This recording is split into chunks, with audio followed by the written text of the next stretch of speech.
How's it going, guys? My name is Zach with the Movie Castle, and today we're going to be taking a look at Rush Week. This is from 1989 and is directed by Bob Bralver. It stars Pamela Ludwig, Dean Hamilton, Courtney Gebhart, Gregg, Allman, and Roy Thines. And this is a slasher movie from 1989. So it gets talked about when people talk about the last of the 80s slashers. Last year of the 80s, and things are changing in the slasher world. Another movie like this is Intruder, a supermarket slasher that also came out in 89, so it's like Intruder, Rush Week, a few others. This is the end of an era. And a lot of people really love this movie. It has a good bit of a cult following, and so many people were excited when the Vinegar Syndrome Blu-ray came out. I think it was played a lot on cable television, and a lot of people grew up watching this movie. So I was really excited because it had all that fan base, it had the last of the 80s slashers idea behind it.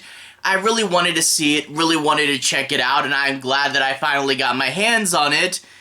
But all that being said, it was really different than I thought it would be, and I don't think it's necessarily right to go in and wanting to see the last of the 80s slashers. That will get you in the wrong headspace.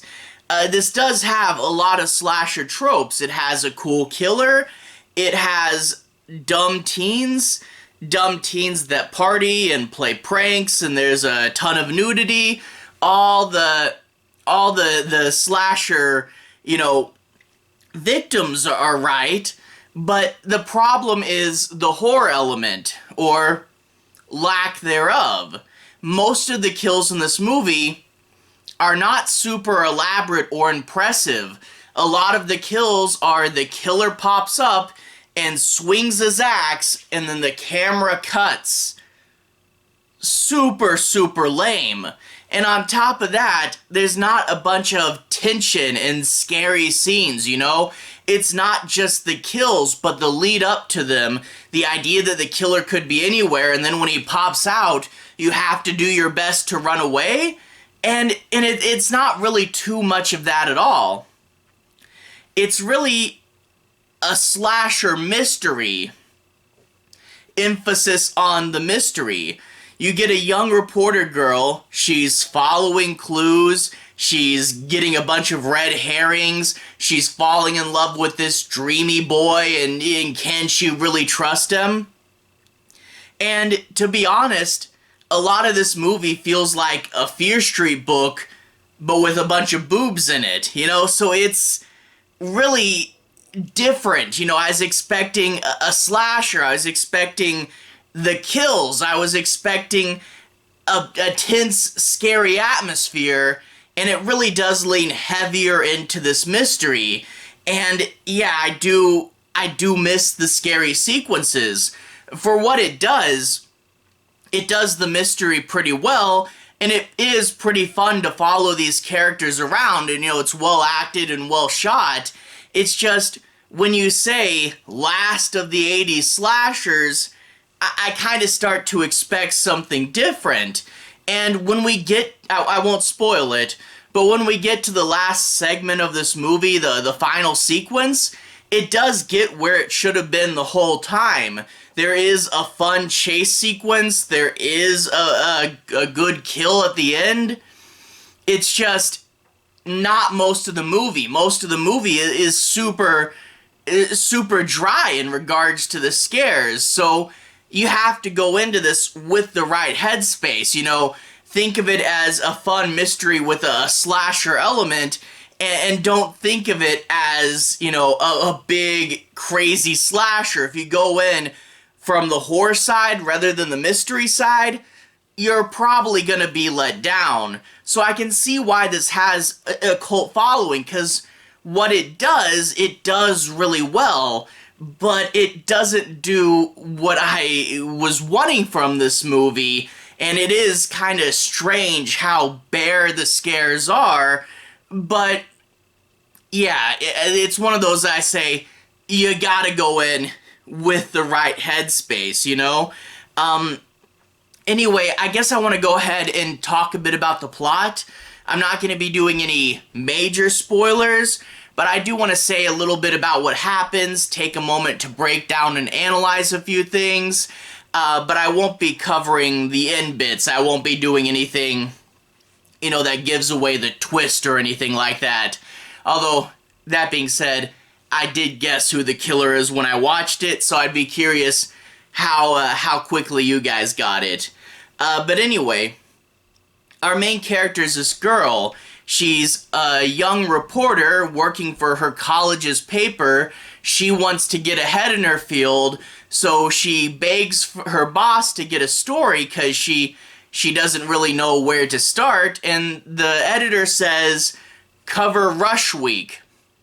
This big fraternity thing. I honestly, I don't know much about fraternity culture, and a lot of these movies jump in, it's like, it's Rush Week, you know what that is. I don't know what Rush Week is. Apparently, they get new pledges and they play pranks for a week or something, but she's assigned to cover it, and that's where she'll meet the fraternity president. The fraternity president is acting strange lately, according to a lot of people. He's the normal jokey guy 1 minute, but then the next minute he'll be dark and serious and not like himself. Ever since the incident 1 year ago. Okay, but the fraternity president will flirt and eventually win his way over to the main character there, and he's a computer science major, known for being big frat guys and overly flirtatious, those computer science majors, right? And also, yeah, there's a few scenes with computers in this movie. The old school black with green letters computers that really remind you that this is from the late 80s. But anyway, the mystery begins to deepen when you get this character. He's a cafeteria worker that is using his position to recruit young women to shoot adult photographs, and that's where a lot of the movie's explicit material comes in. The first one that we see is this young woman dressed as a nurse, really reminding me of a Blink-182 cover, but they'll do the photos with her. He leaves, killer shows up and kills her, and like I said, really quick, really matter of fact, and I do want to say the slasher looks cool. This guy's got a black cloak with an old man mask, and really that black-white combo, he looks a bit like Ghostface. And actually later on in the movie, some guy goes, what do you think this is? Some sort of scary movie or something along those lines? So I'm thinking this was one of the movies Kevin Williamson watched before he wrote Scream. But anyway, the slasher looks cool. He's got a big axe that the fraternity uses for whatever reason. So it's this cool slasher running around with a big axe and swiping it, and then the camera cuts off.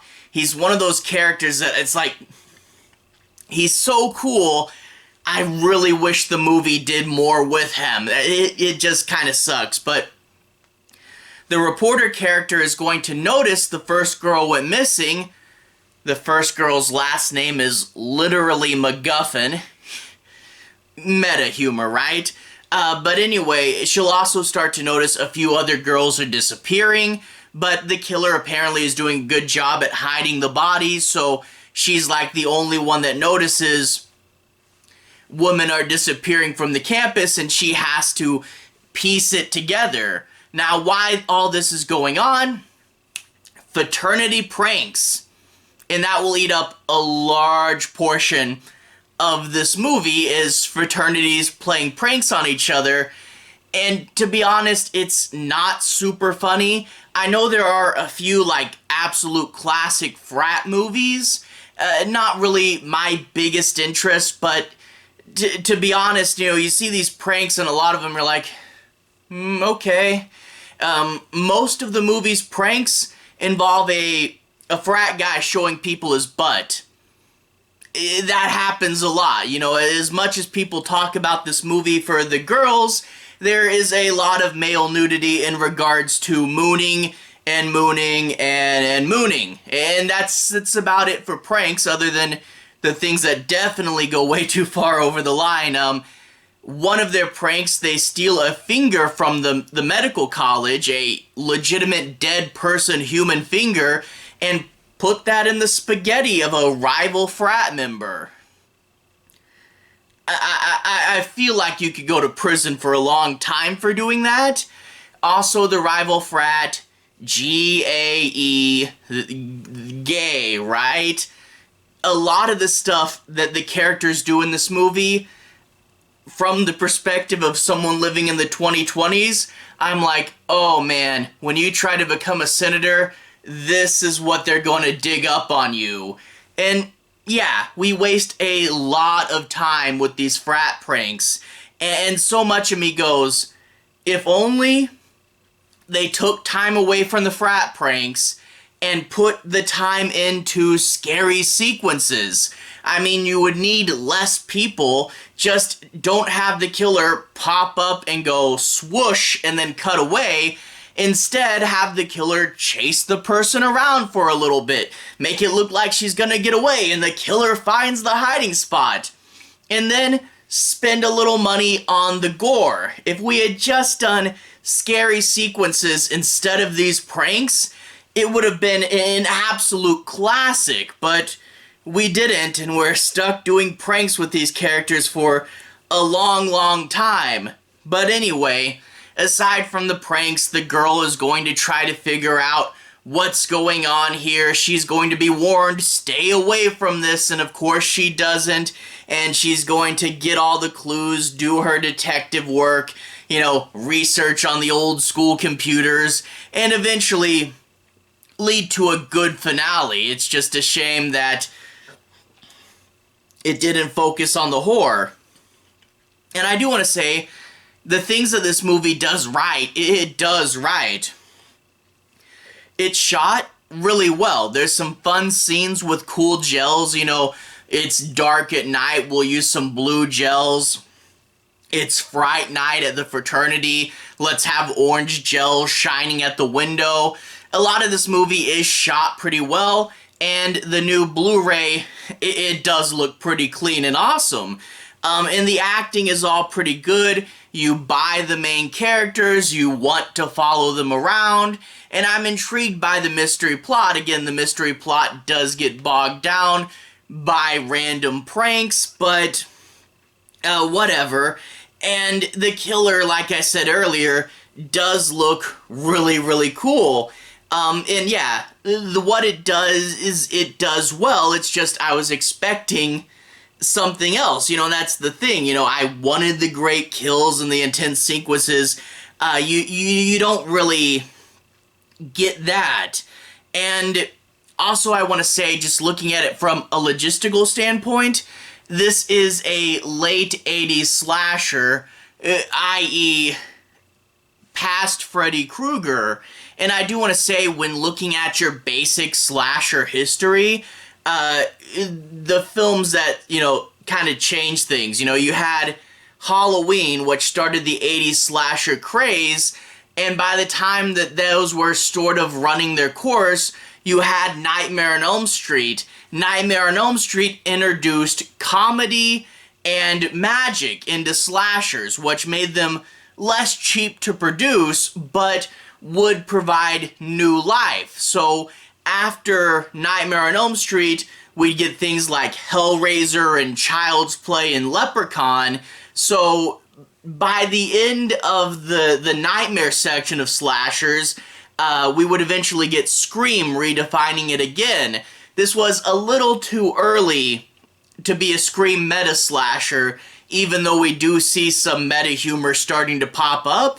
But yeah, to do a slasher movie that focuses more on the mystery side of things is very early slasher motif. Like, if this movie had come out in 1980, 1981, it would have been the biggest deal. But coming out in 1989, a lot of the grounds this movie covered had been tread before. So this is a case of a movie that didn't get as big as it could have because it was placed out of time. Also, the lack of gore, you know, it was really Friday the 13th and Tom Savini that emphasized the gore effects. So if you could have come out, you know, not super far after that movie, that would have emphasized it better too. So yeah, this would have been remembered better if it came out earlier. But like I said, for what it does, it's done well. I just, as a horror geek, not exactly what I'm looking for, but I can see why it has a cult following. I mean, especially if this played a lot on cable and you are like a teenager in 1989, I could totally see why you really like this. So I'd say it's one of those that you have to go in with the right frame of mind, and if you do that, you'll like it. Just, again, got to know what it is going into it, or you're gonna be disappointed. So anyway, to everyone who's watched so far, thank you for watching. To everyone who's liked and subscribed, thank you. You really are helping the channel out. I'll leave a relevant playlist on the bottom. This should be my slasher movies playlist, where you can see me talk about a bunch of other slashers. Halloween movies, Friday the 13th movies, other things like Alice, Sweet Alice, and Bay of Blood. I've covered a lot, and I want to keep talking about more, so hopefully more on those in the future. Anyway, have a good day. See you guys again very, very soon. Slasher playlist on the bottom. Have a good day now.